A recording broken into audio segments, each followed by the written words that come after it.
دی وخت کې چې کله په یو مسله کې اختلاف راشي بد اخلاقی کنزل بدرد چیلنجونه میدان تشا او داسې شواغ دا د سره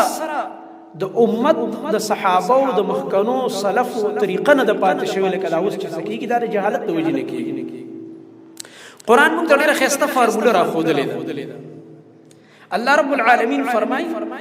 فإن تنازعتم في شيء فردوه إلى الله ألا والرسول دا یادوي دا ایتونه دا منهجي ایتونه دي باندې بستا د دین معیار او بنیادی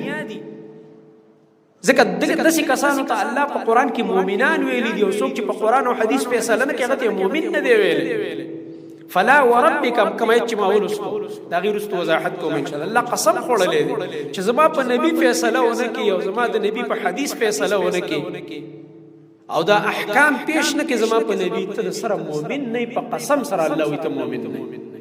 فلا وربك لا يؤمنون الله ستا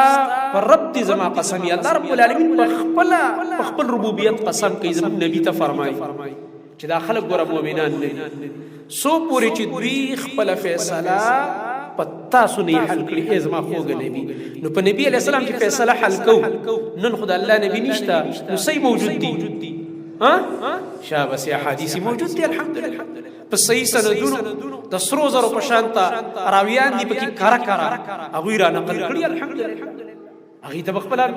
مسله پیش حدیث با راشي لانجه ختم شي ونن سبا د چا په حدیث تسلی نکیږي مگر چې صحیح مؤمن دغه پکې